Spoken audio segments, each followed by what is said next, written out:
Assalamualaikum warahmatullahi wabarakatuh. Halo teman-teman semuanya, apa kabar? Mudah-mudahan dalam keadaan sehat walafiat ya.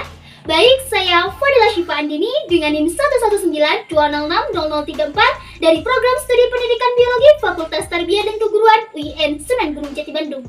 Di sini saya akan melakukan sebuah praktikum mengenai alat indera pada mata kuliah Fisiologi Hewan. Teman-teman semuanya, perlu diketahui bersama bahwa penerima rangsang atau reseptor yang bertugas menerima rangsang dari luar ini disebut dengan eksteroreseptor. Salah satu bentuk eksteroreseptor pada manusia adalah alat indera. Alat indera pada manusia ada 5 macam yang disebut dengan panca indera, yang terdiri penglihatan, pendengar, peraba, pengecap atau perasa, dan pembau. Dengan memiliki alat indera tersebut, manusia ini dapat mengenal lingkungan. Nah, pada praktikum kali ini berbeda ya dengan praktikum sebelum-sebelumnya.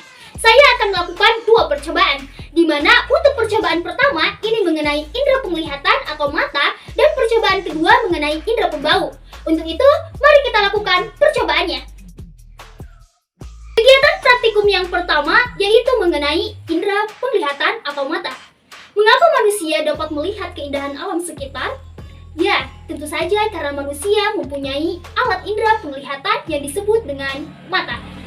Melalui mata, manusia itu dapat mengetahui warna, bentuk, ukuran, atau volume suatu barang.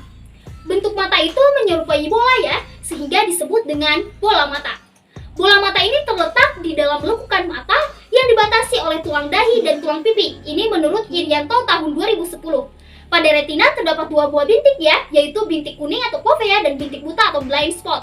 Pada bintik kuning, ini terdapat sejumlah sel saraf kerucut, sedangkan pada bintik buta ini tidak terdapat sel batang maupun sel kerucut. Bintik buta ini disebut juga dengan blind spot, yaitu bagian mata yang tidak sensitif terhadap cahaya. Hal ini berbanding terbalik dengan bagian bintik kuning. Jika bayangan benda jatuh pada bintik buta, maka benda itu tidak dapat terlihat jelas oleh mata itu sendiri, menurut Evelyn tahun 2008. Adapun tujuan dilakukannya praktikum ini adalah untuk mengetahui bintik buta.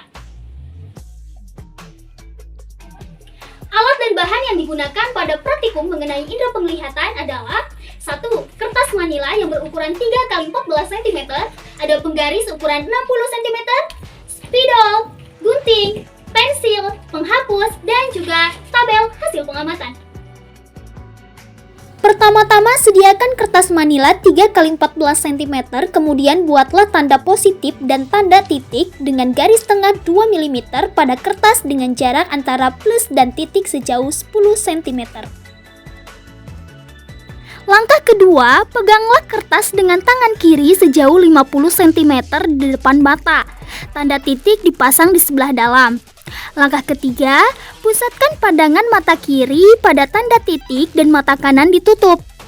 Pada langkah keempat, dengan mata kiri tetap berpusat pada tanda titik, dekatkan kertas perlahan-lahan hingga tanda positif hilang dan tampak kembali. Ukurlah dan catatlah ke dalam tabel pada jarak berapa tanda positif hilang dan pada jarak berapa pula tanda positif tampak kembali. Ulangi percobaan hingga 3 kali. Langkah terakhir, balikan letak tanda titik dan ulangi prosedur sebelumnya dengan mata kanan ditutup sebanyak 3 kali. Nah, di sini sudah ada tabel hasil pengamatan, di mana dapat dilihat ada frekuensi percobaan 1, 2, dan 3, di mana ternyata rata-rata dari frekuensi yang telah dilakukan sedikit ya teman-teman, masih kecil, dan ternyata ini menandakan bahwa penglihatan saya masih dalam keadaan baik. Dimana untuk mata kanan ditutup, jarak pada waktu tanda positif hilang ini rata-ratanya 15,3 cm. Sedangkan mata kanan ditutup, jarak pada waktu tanda plus tampak kembali ini dengan rata-rata 24 cm. Sedangkan untuk mata kiri ditutup, jarak pada waktu tanda titik hilang ini memiliki rata-rata 15,3 cm. Sedangkan untuk mata kiri ditutup, pada jarak waktu tanda titik tampak kembali ini memiliki frekuensi rata-rata sebanyak 23,3 cm. Berdasarkan hasil pengamatan ditemukan perbedaan jarak titik buta antara frekuensi percobaan 1, 2, dan 3. Hal ini sesuai menurut Alfiana tahun 2016 yang menyebutkan bahwa setiap individu itu memiliki jarak bintik buta yang berbeda-beda dengan individu lainnya saat melihat objek. Saat kita tidak melihat suatu objek pada jarak tertentu, maka itulah yang disebut dengan jarak titik buta. Begitupun dengan posisi bintik buta mata kanan dan juga kiri ini berbeda. Pada jarak tertentu, benda terlihat dan pada jarak tertentu juga benda tidak terlihat. Ketika benda tidak terlihat pada jarak tertentu, hal ini disebabkan oleh pembiasan cahaya dari benda tersebut jatuh di bagian bintik buta pada retina yang cahayanya jatuh pada bagian yang tidak mengenai sel-sel batang dan kerucut, sehingga tidak ada impuls yang diteruskan ke saraf optik. Sebaliknya, jika pembiasan cahaya dari suatu benda jatuh di bagian bintik kuning pada retina, maka benda itu dapat terlihat. Titik buta dari setiap orang relatif berbeda ya, tergantung kemampuan mata masing-masing. Seperti yang kita ketahui bersama bahwa semua impuls saraf ini dibangkitkan oleh sel saraf batang dan kerucut. Sel batang dan kerucut ini merupakan bagian retina yang mampu menerima rangsang sinar tak berwarna atau sel batang dan mampu menerima rangsang sinar kuat dan berwarna atau sel kerucut.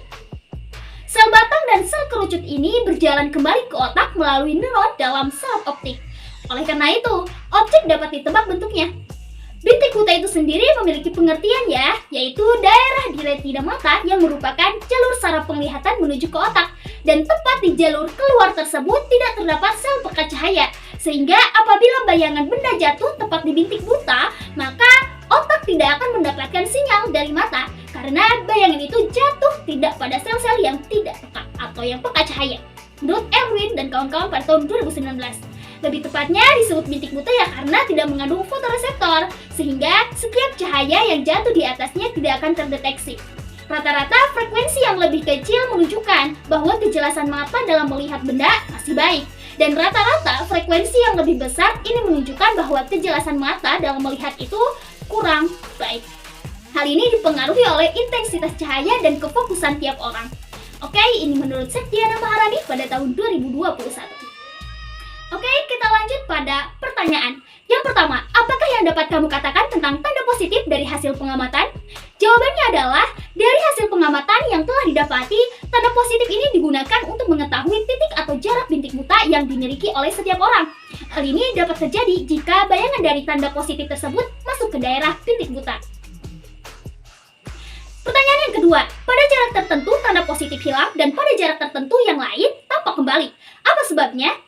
Jawabannya adalah, pada jarak tertentu tanda positif hilang atau tidak terlihat karena tanda tersebut dibiaskan masuk ke dalam bintik buta, yaitu daerah yang berada pada jarak antara hilangnya tanda tersebut sampai munculnya kembali.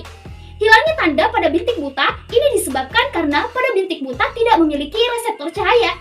Kemudian, tanda tersebut akan muncul kembali karena daerah bintik buta telah habis dan retina sudah mampu menangkap cahaya. Nah, sehingga bayangan tampak jelas dan terlihat kembali. Pertanyaan yang ketiga, adakah hubungan antara peristiwa tersebut dengan peristiwa buta warna? Jelaskan. Jawabannya, tidak ada hubungannya. Karena buta warna adalah suatu kelainan yang disebabkan oleh ketidakmampuan sel-sel kerucut mata untuk menangkap spektrum warna tertentu. Selain itu, buta warna juga dapat terjadi karena faktor genetik. Jadi, setiap orang belum tentu buta warna, tetapi setiap orang pasti memiliki daerah bintik buta di mana pada titik tersebut seseorang tidak dapat melihat objek tertentu. Dalam artian, peristiwa buta warna itu disebabkan karena adanya kelainan pada fotoreseptor, khususnya sel konus yang peka terhadap warna. Nah, sedangkan peristiwa hilangnya tanda positif tadi ini disebabkan karena bayangan benda atau tanda positif ini jatuh pada bintik buta. Nah, sehingga kedua hal tersebut tidak ada hubungan sama sekali ya. Pertanyaan yang keempat, orang yang pindah dari tempat yang terang ke tempat yang gelap tiba-tiba penglihatannya menjadi berkurang atau pandangan menjadi gelap. Ada kesamaankah dengan hilangnya tanda positif pada percobaan tadi? Jelaskan. Nah, jawabannya adalah orang yang berpindah dari tempat yang terang ke dalam ruangan yang gelap secara tiba-tiba penglihatannya menjadi berkurang. Hal itu terjadi karena di dalam mata terdapat sel batang yang mengandung pigmen yang peka terhadap cahaya atau rodopsin, yaitu suatu senyawa antara vitamin A dan protein. Jika terkena cahaya matahari terang, rodopsin ini terurai dan terbentuk kembali pada saat keadaan gelap. Dalam waktu adaptasi tersebut, mata kurang dapat melihat. Nah, sehingga saat berpindah dari tempat terang ke tempat gelap, ini penglihatannya menjadi berkurang. Jadi, hal tersebut ada ya hubungannya dengan bintik buta. Karena pada saat penglihatan berkurang, bayangan benda itu dibiaskan masuk ke dalam bintik buta yang tidak mempunyai reseptor cahaya, sehingga mata tidak bisa melihat, karena pada bintik buta tidak mempunyai reseptor cahaya. Pertanyaan yang kelima adalah, dalam mengerjakan percobaan tadi, apakah mata melakukan akomodasi? Apakah yang dimaksud dengan akomodasi itu? Jawabannya, ya, melakukan akomodasi. Karena otot silindris berkontraksi sehingga lensa menebal untuk menangkap cahaya. Nah, sehingga objek yang dekat dapat difokuskan pada retina. Sehingga akomodasi adalah kecembungan lensa mata yang dapat berubah-ubah atau menebal atau menipis, yang membuat pandangan itu menjadi fokus. Nah, lebih tepatnya yang melakukan akomodasi itu pada keadaan saat lensa mata mencekung atau mencembung sehingga bayangan dapat jatuh pada fovea. Daya akomodasi mata atau daya suai ini adalah kemampuan otot siliar untuk menebalkan atau memipihkan kecembungan lensa mata yang disesuaikan dengan dekat atau jauhnya jarak benda yang dilihat mata. Nah, sehingga dalam melihat benda-benda pada jarak tertentu, ini perlu mengubah kelengkungan lensa mata. Untuk mengubah kelengkungan lensa mata yang berarti mengubah jarak titik fokus lensa dan merupakan tugas otot siliar. Hal ini dimaksudkan agar bayangan yang dibentuk oleh lensa mata selalu jatuh di retina. Pada saat mata melihat dekat lensa mata, maka harus lebih cembung atau otot-otot siliar ini menegang. Dan pada saat melihat jauh lensa harus lebih pipih atau otot-otot siliar ini mengendor. Pertanyaan yang terakhir, orang yang lanjut usia umumnya memakai kacamata. Jelaskan peranan kacamata tersebut. Jawabannya adalah, kacamata yang dipakai adalah kacamata berlensa rangkap, yaitu cekung dan cembung. Bagian yang berlensa cekung ini digunakan untuk melihat benda yang jauh dan bagian yang berlensa cembung ini digunakan untuk melihat benda yang dekat. Nah, sehingga bayangan benda dapat jatuh tepat di retina. Nah, sehingga dapat disimpulkan bahwa bintik buta itu adalah daerah tempat saraf optik meninggalkan bagian dalam bola mata dan tidak mengandung sel konus dan batang. Nah, sehingga bila suatu bayangan jatuh pada bintik tersebut, maka tidak dapat terlihat bayangannya. Jarak titik buta setiap manusia itu berbeda-beda. Lebih tepatnya, kita tidak dapat melihat benda apabila bayangan benda tersebut jatuh tepat pada bintik buta. Rata-rata frekuensi yang lebih kecil ini menunjukkan bahwa kejelasan mata dalam melihat itu masih baik. Dan rata-rata frekuensi yang lebih besar ini menunjukkan bahwa kejelasan mata dalam melihat suatu benda ini kurang baik. Oke, kita lanjut pada kegiatan praktikum yang selanjutnya, yaitu mengenai indera pembau. Menurut Kusumawati dan kawan-kawan pada tahun 2000 menyebutkan bahwa aroma merupakan salah satu aspek pengujian organoleptik yang digunakan indera pembau. Indera pembau ini berfungsi untuk menerima bau suatu zat yang terlarut dalam udara atau air sebagai mediumnya. Di antara sel-sel basal dan sel-sel penyokong ini terdapat sel reseptor bau atau sel olfaktorius, yaitu neuron bipolar yang berada pada tunika mukosa rongga hidung bagian atas. Hidung sendiri ini merupakan organ penting pada wajah yang memiliki peranan sebagai organ pernapasan dan penghidung. Ini menurut Ali Julayah dan Lasrado pada tahun 2019. Nah, ketika kita merasakan makanan serta aroma minuman, maka indera yang berperan pada saat itu adalah indera pengecap dan pembau. Dalam hal ini terdapat hubungan antara indera pengecap dan pembau. Nah, praktikum penting dilakukan untuk mengetahui anatomi dari indera pengecap dan pembau, serta hubungan antara keduanya. Nah, kepekaan indera pembau dan perasa ini seseorang itu kan dipengaruhi oleh beberapa faktor, di antaranya usia, suhu, dan kebiasaan orang tersebut dalam kesehariannya. Ini menurut Evelyn tahun 2011. Alat dan bahan yang digunakan yaitu ada pisau, tusuk gigi, jahe, apel, ada penetralnya yaitu air mineral, dan juga tabel hasil pengamatan. Langkah pertama, potong-potong apel dan jahe dengan ukuran yang kecil dan ukuran yang sama. Lalu, tanpa melihat, bau akan menentukan jenis makanan dari rasa. Tutup mata, pasang penjepit pada hidung atau menggunakan tangan kita sendiri, lalu gunakan tusuk gigi untuk memasukkan sepotong apel ke dalam mulut teman dan kunyah pelan-pelan. Tentukan jenis makanan yang dimakan. Untuk langkah selanjutnya, sebelum memasukkan makanan yang berikutnya ke dalam mulut, kita minum terlebih dahulu untuk menetralisirkan lidah. Lalu, masukkan makanan berikutnya untuk ditentukan jenis apa. Dan yang terakhir, lepaskan penutup hidung atau tangan, lakukan seperti langkah sebelumnya dengan memberikan rasa makanan setelah dan sebelum tercium baunya. Kemudian, hasil masukkan ke dalam tabel pengamatan. Nah, di sini sudah ada tabel hasil pengamatan di mana di sini saya melakukan pembeda pada tekstur, rasa, dan aroma. Nah, untuk apel sendiri saat ditutup hidung ternyata teksturnya berair, rasanya itu dingin, sedikit manis, agak asam-asam gitu ya teman-teman. Dan untuk aromanya itu ya tentu tidak beraroma.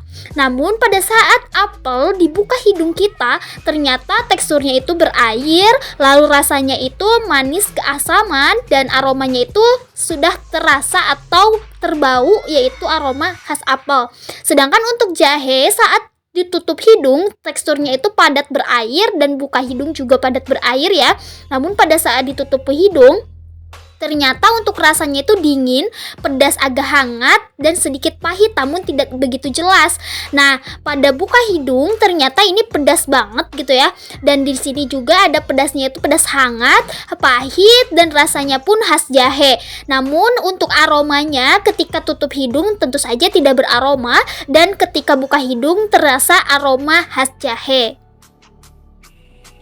Berdasarkan hasil percobaan yang telah dilakukan, ternyata untuk percobaan pertama pada saat menutup mata dan hidung lalu disertai dengan memakan apel dan jahe, tidak tercium aromanya dan rasa yang dirasanya pun ini tidak begitu jelas. Meskipun pada jahe bisa dirasakan sedikit ada rasa pedas dan hangat, sedangkan pada apel tidak begitu jelas. Sedangkan pada percobaan yang kedua yaitu dengan menutup mata namun hidung tidak ditutup atau terbuka. Nah, kemudian memakan apel dan jahe. Hasilnya yaitu aromanya tercium dan rasanya pun bisa dirasakan. Hal ini sesuai dengan pendapat Kusuno Putro pada tahun 2005 yang menyatakan bahwa di dalam hidung itu terdapat banyak sel kemoreseptor yang mengenali bau. Sebagai contoh, beberapa pedagang buah hanya mencium aroma buah untuk menentukan buah yang manis. Hal ini menandakan bahwa indera pembau dan pengecap memiliki keterkaitan. Hasil praktikum menunjukkan bahwa dengan hilangnya rasa dan aroma apel dan jahe saat dikunyah ini dengan hidung dan mata tertutup. Indera pembau dan pengecap ini dapat saling bekerja sama ya teman-teman. Rangsangan bau dari makanan ini mencapai rongga hidung dan diterima oleh reseptor olfaktori. Lalu diteruskanlah ke pusat rasa dan bau di otak. Otak ini akan memerintahkan berbagai sel dan kelenjar untuk mempersiapkan diri seolah akan ada makanan yang masuk ke dalam rongga mulut. Otak yang telah mengenai bau ini mengirimkan sinyal kepada reseptor di lidah dengan tentang rasa yang cocok untuk bau tersebut dan secara otomatis kelenjar pun akan mempersiapkan diri. Misalnya dengan menghasilkan cukup banyak air liur. Fungsi ini akan terganggu apabila indera pembau tidak berfungsi secara normal, seperti pada saat kita sedang menderita flu. Saat kita flu, fungsi indera pembau akan terganggu. Nah, sehingga aroma makanan yang masuk ke dalam rongga mulut ini tidak terdeteksi oleh sensor saraf ke otak. Ini membuat seolah makanan tidak memiliki rasa atau kehilangan rasa. Nah, maka wajar saja ya teman-teman saat itu nafsu makan kita tuh menjadi turun. Maka dapat disimpulkan bahwa indera pembau dan indera pengecap ini mempunyai hubungan yang sangat kuat. Mereka saling berikatan dan saling membantu. Dan di mana jika indera pembau bermasalah, maka indera pengecap akan mengalami penurunan fungsi. Jika hidung dihambat proses penciumannya, maka otomatis indera pengecap atau lidah pun juga tidak dapat merasakan apa rasa dari bahan makanan yang dirasakan tersebut. Jika kita dalam keadaan sehat, kita bisa jelas merasakan rasa manis, asam, asin, maupun pahit pada lidah kita. Namun, jika dalam keadaan sakit dan hidung tersumbat atau dalam keadaan pilek, maka makanan yang kita rasakan akan terasa hambar.